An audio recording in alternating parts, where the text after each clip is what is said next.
everyone. So this is the summary of the poem A Prayer for My Daughter by William Butler Yeats. So these are the important points. This poem was written by W.B. Yeats in 1919 and got published in Yeats' collection Michael Robertus and the Dancer in 1921. This poem was written for the poet's daughter Annie. In this poem, poet is concerned about the future of his daughter. So this is the text of the poem. Once more the storm is howling and half hid under this cradle hood and coverlid my child sleeps on. There is no obstacle but Gregory's Wood and one bare hill, whereby the haystack and roof leveling wind bred on the Atlantic can be stayed. So when the poem opens, we see that a violent storm is raging outside the home of the poet, and poet's infant daughter is sleeping in a cradle half covered by the hood of the cradle. So there is no obstacle for this strong and violent wind except Lady Gregory's woods and a naked hill. So this strong wind is blowing at a height more than the pile of hay and level of the roof. So this wind is coming straight from the Atlantic Ocean. And for an hour I have vowed and prayed because of the great gloom that is in my mind. I have vowed and prayed for this young child an hour, and heard the sea wind scream upon the tower and under the arcs of the bridge, and scream in the elms above the flooded river, imagining in excited reverie that the future years had come, dancing to a frenzied drum out of the murderous innocence of the sea. So in these lines, poet says that he is walking and praying for his daughter, and poet is feeling sad and gloomy because he is concerned about the future of his daughter. He keeps on walking and praying for his daughter for an hour, and then poet can hear the shrill sound created by the stormy sea wind when it is blowing against the tower in which poet is living. When this wind is blowing through the bridge and over the elm trees above the flooded river, so then he imagines that future years have come out of the violent sea and are dancing on the beatings of a drum. So he is full of anxiety for the safety of his daughter. May she be granted beauty and yet not beauty, to make a stranger's eye distraught, or hers before a looking glass, for such being made beautiful overmuch, consider beauty a sufficient and lose natural kindness and maybe the hurt revealing intimacy that chooses right and never find a friend. So in these lines, poet is praying to God that his daughter should not be granted too much beauty, that it is going to distract the strangers.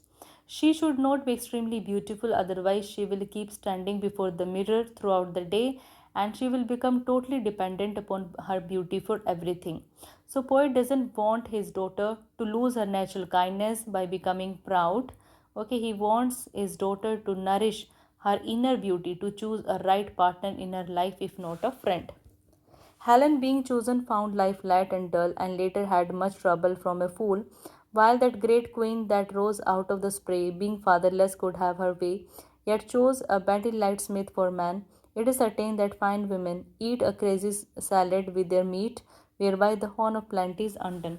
So in these lines, poet gives example of Helen of Troy, who found her life dull and boring, and then she ran away with the fool Paris and faced a lot of problems.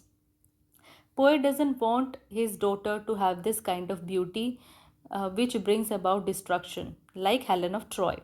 Poet gives another example of Aphrodite, the great queen who rose out of spray. She didn't have a father and she was free to do whatever she wanted to do. She was free to take her own decisions.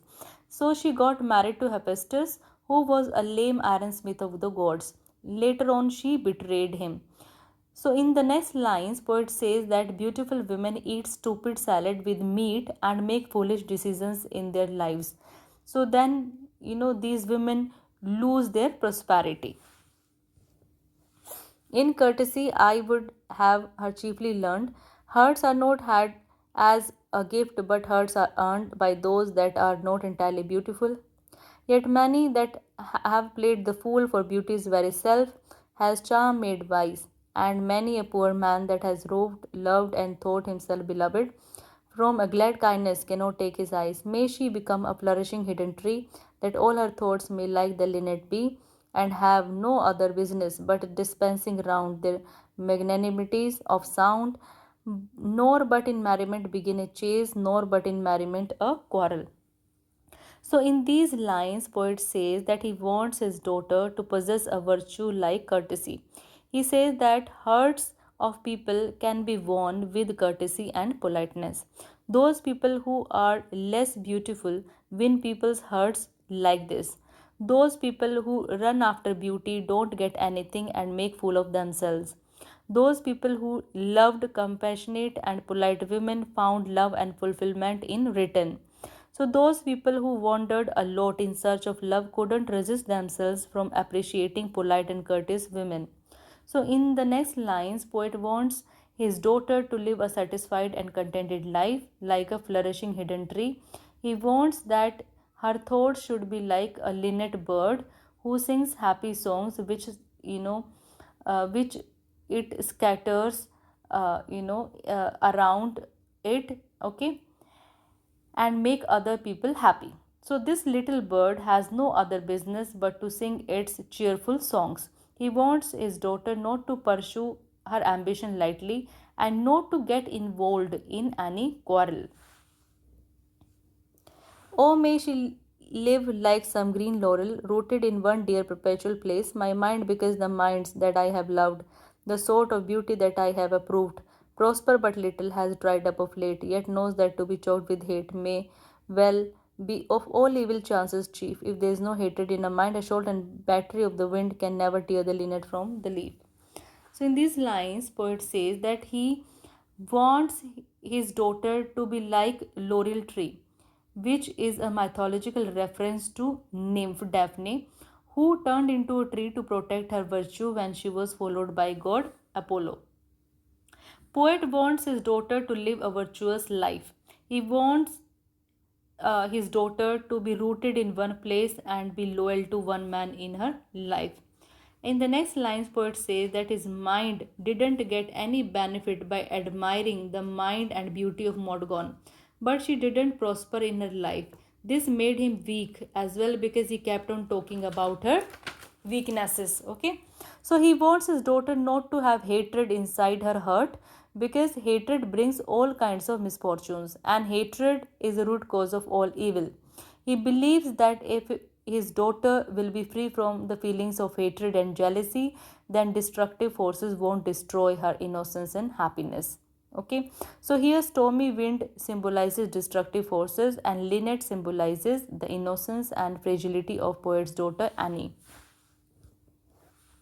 An intellectual hatred is the worst, so let her think opinions are accursed. Have I not seen the loveliest woman born out of the mouth of plenty's horn? Because of her opinionated mind, barter that horn and every good by quiet natures understood, for an odd billows full of angry wind. So in these lines, poet expects from his daughter to be free from intellectual hatred, to live a peaceful and fulfilling life. She should not be affected by other people's opinions and she should think that opinions are detestable. So in the next lines, poet gives example of Modgon, who was an intellectual, strong and passionate woman. So Modgon was prosperous, but she spoiled her prosperity because of her strong opinions. Yeats, who had quiet nature, had an idea of all of her privileges, and she got married to a man who was loud and abusive towards her. She ruined her happiness by marrying a person who didn't deserve her. Poet doesn't want his daughter to have such a strong and stubborn mind like Modgon, who brought her own downfall. Considering that all hatred driven hence the soul recovers radical innocence and learns at last that it is self delighting, self appeasing, and self affrighting, and that its own sweet will is heaven's will, and she can, though every face should scowl and every windy quarter hole or every billows burst, be happy still. So, in these lines, poet wants his daughter to be free from this self-destructive intellectual hatred and enjoy peace and happiness in her soul. He says that his daughter should be innocent because innocence makes soul happy and peaceful. But he is also aware that innocent people are subjected to all kinds of risks because people take advantage of innocent people. He says that innocent mind is godlike. He says that his daughter can be happy even when she is surrounded by chaos, unhappiness, and problems in her life if she has, an innocent heart. Okay, so then destructive forces won't be able to harm her. Okay, come to the next lines. And maybe her bridegroom bring her to a house where all is accustomed, ceremonious, for arrogance and hatred are the ways, battled in the thoroughfares. How but in custom and in ceremony are innocence and beauty born. Ceremony is name for the rich horn and custom for the spreading laurel tree. So in these lines, poet prays for his daughter to get married in a good and prosperous family.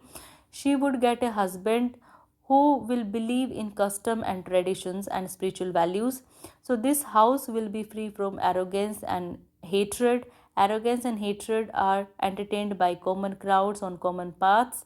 So real beauty and innocence can flourish only in those houses which follow custom and ceremonies.